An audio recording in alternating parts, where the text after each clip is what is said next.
Hello everyone, welcome back to the channel. I am the Maize Madman. Before we get started, make sure you hit the like and subscribe button and the notification bell so you're aware every time I upload a video.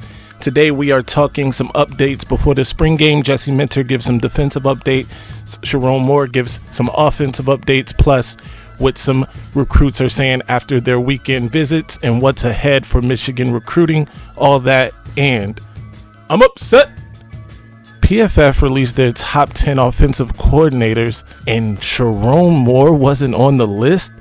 It's disrespect.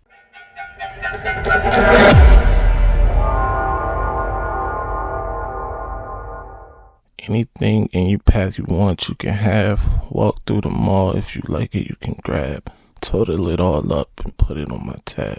Then tell your friends all the fun you had. Okay, let's get right to it. Michigan recruiting is on fire. We all know that. But first, I'm going to tell them why I'm mad. PFF, which is Pro Football Focus, recently released a top 10. You heard me correct. A top 10 of offensive coordinators in college football. And do you know who was on that list? And do you know who was not on that list? You probably don't, and that's why you're here, and I'm going to let you know.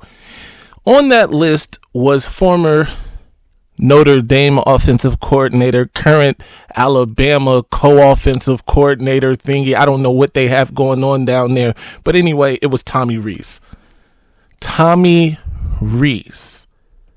It's disrespectful because not on that list was top 5 offense from last year. The man who led that top 5 offense from last year. Actually, he was in a co-offensive coordinator position, but from everything that we've heard, Matt Weiss, again, was more interested in your internet history than coaching offense. Shots fired. But Sharon Moore was left off the top 10 list of offensive coordinators in college football. Just so here's a picture here. You can see it for yourselves. Number 1, Garrett Riley of Clemson. 2, Ryan Grubb of Washington. Andy Ludwig. Didn't they score 0 points? Anyway, Phil Longo of Wisconsin. Mike Denbrock of LSU. Jeff Lebby. Jeff Grimes of Baylor. Warren, I can't even say that name. I'm not going to try to say that name, of Wake Forest, people. Wake Forest, an offensive coordinator for Wake Forest made this list. Alex Atkins of Florida State, and then they're at the bottom at number 10, Tommy Rees of now Alabama, formerly of Notre Dame. Notre Dame fans themselves were complaining about this man's offense, and PFF has him on the top 10 offensive coordinators list in college football. It seems out of place. It seems disrespectful to me, but I'm not going to spend too much time on it. Sharon Moore, as we all know, should definitely be on this list. Again, top 5 offense last season, 40 points per game last season, top rushing attack in the country for the most part. I think, top 3 in the country. It's disrespectful, people, but I digress. And we must move on. Speaking of that top 10 offensive coordinator who isn't on PFF's list, Sharon Moore, the Wolverine recently caught up with him to talk about spring practice and what he expects out of the Michigan offense. They got up with him, asked him about the play calling last season. He had this to say: as far as the play calling duties, I'm not going to talk about the specifics, so good try. I was part of the play calling last year, but this year I have a great staff, first of all, that I work with. Coach Campbell, that rock star. Don't get me started on Coach Campbell. But anyway, moving on. Coach Newsom, Coach Hart, Coach Bellamy, all the GAs and analysts. I have an incredible group of guys that are all working in the same line, in the same vision to help us win championships. Coach Moore went on to express what he wants to get out of the Michigan spring game, what he expects to get out of the Michigan spring game. He said, quote, "You're in a game day atmosphere, especially guys that haven't played in a game day atmosphere, younger guys or guys that haven't played, just see how they react. see how they react in the big house, who they are, how they react with fans. It's not the practice atmosphere with coaches right there behind them. That's the biggest thing for us. When speaking about impact players that he has seen in spring practice, he mentioned offensive lineman and graduate Trente Jones. He also mentioned offensive lineman graduate Carson Barnhart and junior quarterback JJ McCarthy, saying this about JJ, quote, "He's gotten better and better." I can't wait to see it personally. April 1st, be there 3 p.m. Eastern time at the big house. If you can't make it out, of course, you can watch it 3 p.m. Eastern time on the Big Ten Network. It should be exciting. It should be a great atmosphere. Make sure you get with me. Speaking of the spring game and spring practices, Michigan defensive coordinator Jesse Minter also spoke about what he's seeing and specifically about Michigan pass rushing. He had this to say. He said, quote, speaking of senior Braden McGregor, let me say that. He had this to say. He said, quote, "He can take over games," end quote. Braden McGregor, of course, there are rumblings of him being the next Aiden Hutchinson. I'm not going to go that far, as Aiden is Aiden, and who can replace Aiden. But the real rock star on the defensive edge might be Coastal Carolina transfer Josiah Stewart. When speaking of Stewart, Minter had this to say. He said, "Josiah has been a tremendous addition, first of all, just from his personality. Jim fitting into the culture, the way he works, the way he attacks things, it's like he's been here." So when that happened, you pick up a guy that, one, he practices really hard, really quite unique skill set. He's different from some of our edge rushers with his measurables. So we're just really excited about him. He's had a productive spring. I think if you talk to some of our guys, they'd say he stood out at times. I'm looking forward to seeing that on Saturday in more of a game environment, and also seeing that in the fall as well. So Josiah Stewart standing out on the defensive side.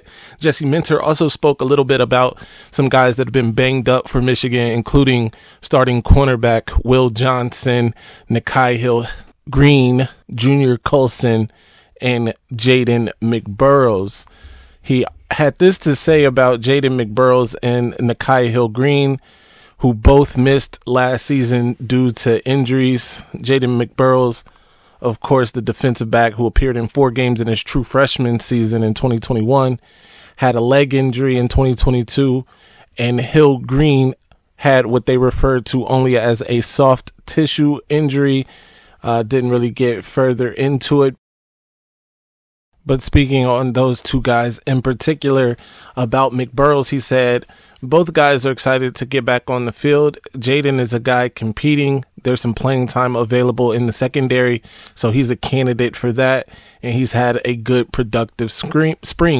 Speaking of Nikhai, he says, really similar with Nikhai, a guy that obviously really frustrating for him with what he dealt with, but excited that he's back out there. He brings a great value to our defense, great leader, and a great communicator. And honestly, he was a big part of our success in the fall, even though he wasn't playing.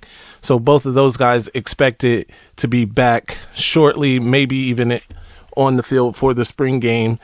So look out for that. Speaking on the injured Will Johnson and Junior Colson, he only had this to say, "I'm not going to speak on injuries. I expect them both to be out there first game in September." So it looks like they won't be playing in the spring game, may not even participate in the rest of spring practices, but we'll keep you updated if anything changes. Now, before we move on to the next segment, I want to remind everyone to hit the like and subscribe button. It really helps the channel grow and also helps to get the channel out to other people, of course. And follow my guys over at Week 0 Productions, and I will be on Week 0 Productions live for the NFL draft, so make sure you tune in to that. Now, back to regularly scheduled programming. Michigan had some top recruits on campus again this past weekend, including priority receiver target from Illinois, I'Marion Stewart. He is a 4-star recruit out of Illinois. The 6-foot, 177-pounder is ranked as the 151st player nationally, the 20th ranked wide receiver, and the 5th ranked player in the state of Illinois. He was back on campus, excited to be back on campus. He had this to say about his visit. I liked it. I camped over there, and Coach Bellamy took me through what they did, so I knew what they were doing at practice. It looked good. They were putting it all together. They passed the ball a lot more. Blake Corum is going to be gone by the time I would get there, so they'll definitely be passing more. He also said we talked more ball this time. He talked about who he brought in and who was leaving. We still have a great relationship. He texts me every other week. He tells me to give him a call when I have time. He always asks me how I'm doing. He tells me that if I put the work in, I can play there as a true freshman.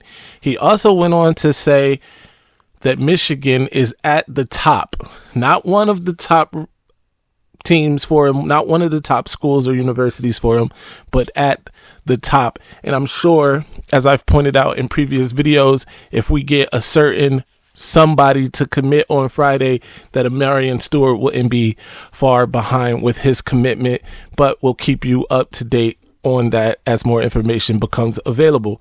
Moving right along, Michigan did a phenomenal thing in Schembechler Hall, especially if you hate the other state like I do.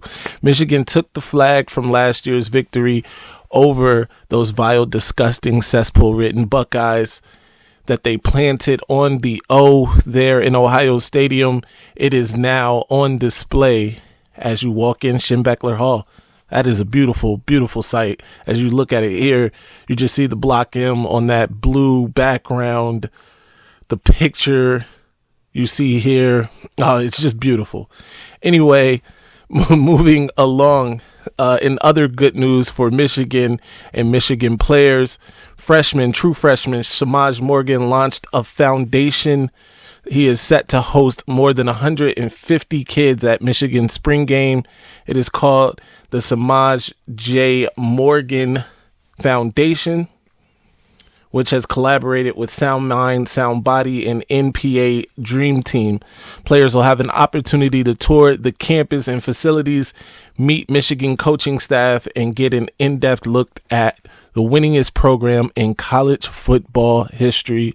Of course, that being the University of Michigan. So shout out to Samaj Morgan as a true freshman, enterprising and thinking about others. So that's always a great thing. Last and certainly not least on the list of information to give you guys today, Michigan hosted the number 2 quarterback in all of the country in 2025, and Cutter Boley. He was back on Michigan's campus for the second time in less than a month. He came away very, very impressed with Kirk Campbell. And as you know, as everyone knows here, if you listen to this channel, Kirk Campbell is now like my favorite assistant coach. He's an absolute rock star, the quarterback coach for Michigan, replacing former offensive coordinator, former quarterback coach, former internet snoop, Matt Weiss. I have to get off of Matt Weiss's back. I know I'm rough on Matt Weiss, but you get it. Kirk Campbell obviously doing a better job, at least socially, with recruits than Matt Weiss was, because no one can argue Matt Weiss's ability to break down your cybersecurity. Anyway, so Cutter Boley was on campus. He enjoyed his time on campus. Of course he did, because everybody does, because it's Michigan and we are moving forward with post haste. Anyway, I want to take this time to thank everybody who has been patronizing the channel. Tomorrow I am live with my guy Ryan Fravel from Week 0 on the Maize and Gold and Blue show. Please tune in to that live tomorrow, 5 p.m. Eastern time. We might start around 5:15 Eastern time, so make sure you're there for that. As well as it is also time for, drum roll please, the Triple M shout outs. This week I have to give a shout out to a gentleman who basically requested this shout out, as when was it going to be his turn?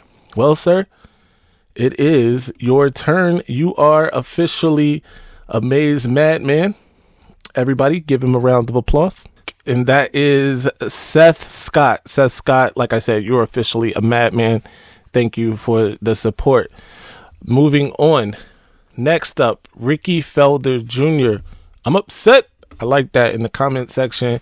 You are officially a madman. And last but certainly not least, for the Maize madman, or the Triple M shout outs rather, Supak Shakur. I like your name. You are officially a madman. Be sure to follow. Be sure to subscribe. Comment in the comment section. What do you think about the spring game? Are you excited about it? What do you think about what Jesse Minter has to say about the defense? What about what Sharon Moore has to say about the offense? What about PFF's list of top 10 offensive coordinators snubbing Sharon Moore? Obviously, I'Marion Stewart and Cutter Boley, both of whom visited this past weekend. What do you think about that? All that. And until next time, as always, I'm upset.